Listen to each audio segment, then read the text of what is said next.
welcome aboard. Welcome, damn, to Stern Cruiseology, your trusted source for cruise news from stem to stern. And today we're going to break down some major developments across the cruise industry that can impact where you sail, your pocketbook, what kind of experiences you have on board. So from rising fuel costs and itinerary disruptions, maybe some new ship stuff, and shifting cruise trends. Let's get to the bridge and take the helm, shall we? All right.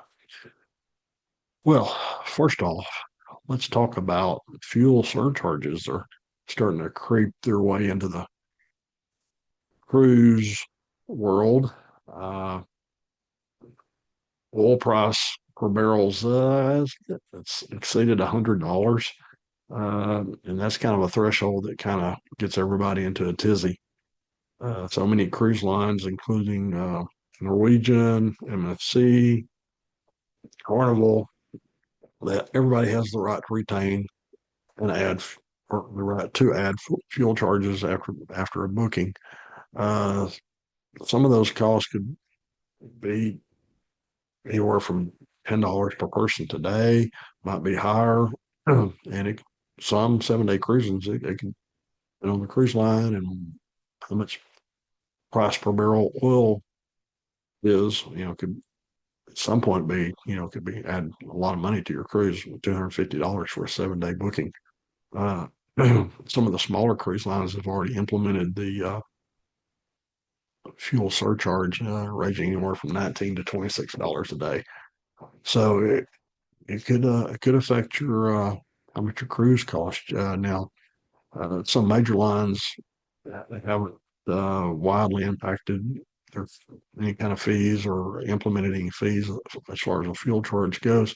Some of the larger ones they kind of hedge their strategy, and they kind of buy up some of their and have contracts for their fuel uh, procurement uh, programs where they already buy fuel at a certain cost. Some of those are some lines do. I think uh, Royal Carnival might be the one that's going to be uh, a little bit of a risk there. I don't think they end up uh, buying and having contracted fuel prices. So that's something you might want to keep in mind. So that's one of the big stories that's starting to still float around. It kind of just lingers around. So uh, price of oil continues to increase per barrel, then it increases that chance. So also in the news, Carnival Cruise Line, they've canceled 11 cruises aboard the Carnival uh, Firenze. I don't know if I'm saying that right, so you know what I mean. Uh, they're replacing them with the Sea Voyages, SEA. It's an acronym for Sailings Exclusively for Adults who like to gamble, and that's the key. Those are invitation-based bookings. They have they have some enhanced nightlife and theme parties, and it's casino-based invitation. So it's spend a lot of money in the casinos on Carnival, that you might get your invitation to go on a secret voyage. Um, so, and this, I think this might be, could be signaling, could be telegraphing a trend that cruise lines start segmenting experiences more aggressively and targeting adults, especially in the luxury space and some niche audiences that they have. So keep that in mind. So Carnival's starting to uh, dip their toe into the water a little more on that. Apparently, the first several have been successful, or they wouldn't be doing this. So uh, keep that in mind. And as far as any updates on the Middle East conflict and geopolitical tensions in that region, uh, continues on, has affected many cruise lines. Carnival has canceled multiple sailings. It's in the affected region. Region 7 Seas rerouted a bunch of their cruises. MSC has canceled and repositioned some ships.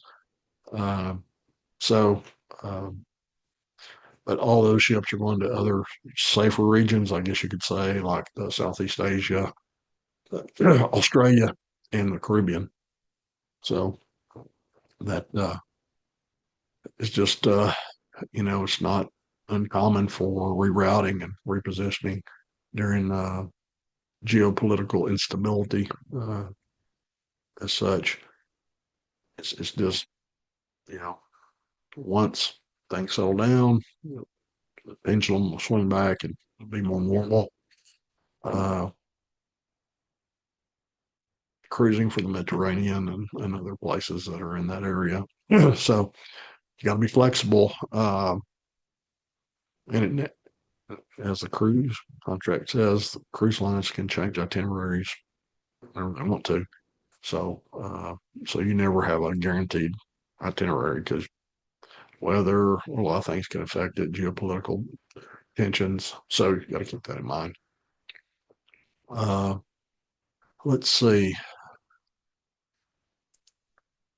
Uh, the Caribbean region, uh, it continues to be a booming region for cruise lines. It's even up over 10% from last year. Um, and it accounts for 40% of the global cruise line market share. So more cruise ships and bigger cruise ships, mega ships keep coming out. They all like to go to the Caribbean. They can fill those ships up with people who want to go sun and fun, and end up with, it's a money maker for the cruise lines. And right now, I think there is over 200 ships that sail to the Caribbean. Uh, and then you have those are the mainstream cruise lines, the Carnivals, Royal Caribbean, MSC, and others. And now you've got some brands, newer brands. They also go to the Caribbean, like Explorer Journeys, the new Four Seasons, and all that. They tap into that market also. Uh, and then you also got Royal Caribbean, who's coming out with Legend of the Seas, another Icon class ship. And as we talked about last time, you've got the Hero of the Seas, the latest named Icon class ship that'll be coming out, and it'll be selling out of Miami. So you take a ship, they pack them on there, and it's a money maker. And then, so when Hero, I'm sorry, I think it's Hero, when it goes to, it's either Hero or Legend, goes to Miami. Icon's coming to Galveston, Texas. So they're, that's a Texas is getting to be a really large cruise market. See what next is on our itinerary as we go through. Um, Cruising continues to be very popular, and it's increasing in popularity every year. It has been for several years, especially since uh, pandemic. Uh, some people wrote cruising off in 2020. They said it's not that ain't ever, it's they were wrong, because here we are, and it's as popular as it's ever been. Uh, and the cruise industry in 2025 generated 54 billion, $54 billion across all the major players. So, and 2026 continues to see record bookings, a lot of high onboard spending. Uh, the new ship order book is it's it is filled up, and I think some cruise lines are looking for other places to build ships. They're over the next 10 years. Uh, I think it's approximately $80 billion that is contracted to build ships for cruise lines. And the average ship is either right at or just a little south of $1 billion a ship on average. Some be lower, some might be a little bit higher, might be 1.2, 1.3 billion, 1.5 billion, but the average is almost $1 billion. So cruising is going to continue to, uh, as long as they keep it a good value. I've talked about that before. As long as they keep it a good value. Now, if they keep nickel and diming people and it's just not there anymore, uh, you'll start seeing demand decrease and then pricing, and then it might slow down a little bit. But, and of course, they continue to face challenges of what we've already talked about: fuel, volatility, the geopolitical issues, but that can come up at any time and they have to deal with it. And other operational complexities. However, it's still coming into a very strong uh, time for the cruise lines. Many of the mainstream cruise lines, uh, 2026, there's not a lot of inventory left. 2027 is starting to sell out. That's how much the demand is. So continue, if you're continue watching for good pricing, or watch your prices if you want to sell and get out there and get your deposit on it, because uh, it gets less and less. There's still some. I think is it Carnival? It's about 30% or less of inventory left for 2026, and we're just started April. So that's an indication of where demand is. So um, keep that in mind if you're wanting to take a cruise. All right, let's see. Uh, some other things that there was a ship down and around Fiji. Well, I guess it'll be the South Pacific that uh, has run aground. Um, and, it's trying to remember the exact name of the cruise ship or the cruise lines. Uh, it's a small cruise line and it's a small ship. I think they evacuated 35 or 40 people. And it's near the place where Tom Hanks filmed Castaway, and Wilson was a big star of I guess it was a volleyball or a soccer ball that he talked to, and kind of interacted with while he was on that island. It's a Blue Lagoon Cruises, and what happened? They were anchored down, and a squall came through, a storm, small storm, and the anchor didn't hold, it drug, and they went aground on a reef. And they're taking all the precautions to try to make sure there's no sort of pollution that is that that can occur. I think they removed fuel, and I put up as a precaution the oil booms around the ship. That way, if there's any fuel or chemicals that do inadvertently leak, those booms help contain that and catch it. So that's good. And then they evacuated the I think some of the crew or all the crew and the passengers, and it kind of into their cruise, which is not good. That's bad for them. So that is very interesting. The other interesting, and we're talking about nickel and diming uh, cruise lines. The trend right now seems to be that they continue uh, to increase gratuities, which I'm just throwing it out there. I'm not trying to debate whether that's good, whether obviously gratuities, the crew deserves the gratuities, but they're starting to increase those on a increased cadence, and there's been several already do it. Holland America Lines just increased theirs from 17 to $18 a day for standard cabins, and from 19 to 20 if you're in suite. If you do the math on that, it breaks down for a standard cabin, it's almost 6%, and then for the suite, it's about 5.3, 5.5% increase.